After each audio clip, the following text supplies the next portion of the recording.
Orang yang punya pemikiran tentang kekristenan yang namanya progresif, itu orang yang membenarkan diri sendiri, betul nggak?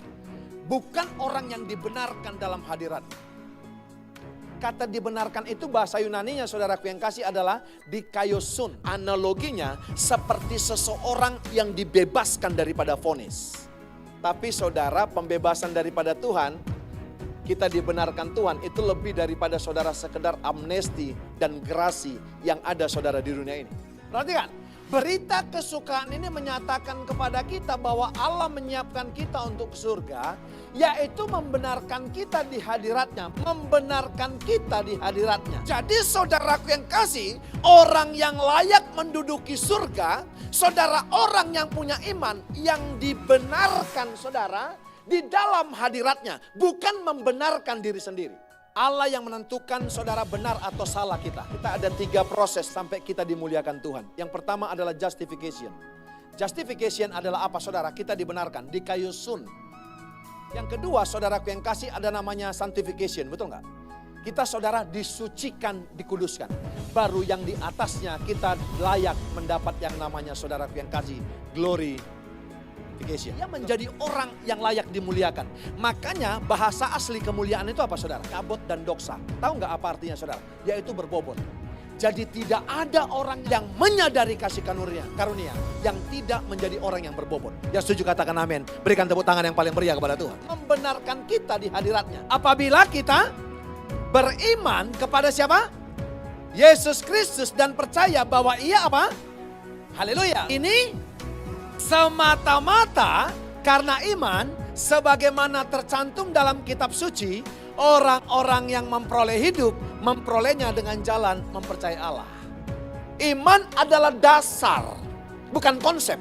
Dasar berarti pondasi. Orang yang pondasinya tanpa berita sukacita, tanpa Injil, tanpa berita keselamatan, pasti tidak akan kuat menghadapi dunia ini. Makanya Rasul Paulus berkata apa? Ayat 17 yang dikatakan ini yang menjadi fokus kita.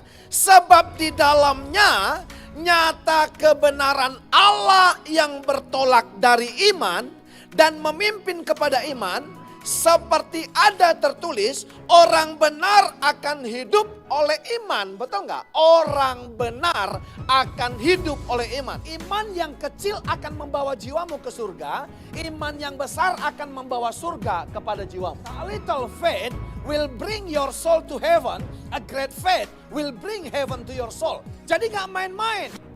Jadi kalau kita main-main sama iman kita, kamu bertolak bukan daripada iman Kristen, iman kepercayaan Kristus, iman dan Injil yang menyelamatkan, Injil kabar sukacita, kabar kesukaan yang memberikan kekuatan. Udah ketahuan saudara, Anda bukan orang benar dan Anda bukan sedang dipimpin oleh Kristus. Ada banyak orang mengaku beriman tapi nggak kuat, makanya hidupnya bukan hidupnya Allah yaitu Zoe, tapi bios. Lihat, orang gak kuat itu saudara bios. Makanya nama dosa hamartia. Itu meleset saudara.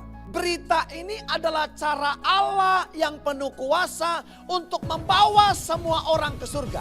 Jadi Injil yang dimaksud saudara yang kekasih, kabar kesukaan, kabar sukacita, itu adalah cara Allah yang penuh dengan kuasa, dunamos dan eksusia.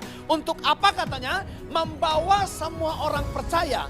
Bukan disebut adalah orang-orang Kristen yang progresif tadi yang negatif. Bukan agnostik, ateis, tapi orang Kristen yang berprogres ke arah keserupaan dengan Kristus. Yang setuju katakan amin, berikan tepuk tangan yang paling meriah kepada Tuhan. Masalahnya begini Bu, jangan bangga dulu. Saudara, saya mau berkata, tujuan Tuhan bukan hanya membawa kita ke surga, betul nggak? Haleluya. Karena begini, kalau hanya janji kekristenan surga Bapak Ibu yang kasih, saya pastikan begini, ada di antara kita saudara yang hari ini memutuskan tidak jadi Kristen lagi, betul nggak? Karena cuma surga, apa bedanya dengan yang lain? Apa plusnya sama yang lain saudara? Kita akan kembali memerintah bersama dengan Tuhan pada kerajaan 1000 tahun. Saudara, itu yang membedakan kekristenan saudara, betul nggak? Saudara tahu nggak dalam jiwa ini ada apa saudara? Di dalam jiwa ada pikiran, perasaan, dan kehendak. Jadi jiwa Kristus harus ada pada saudara yang membawa saudara kepada kesempurnaan.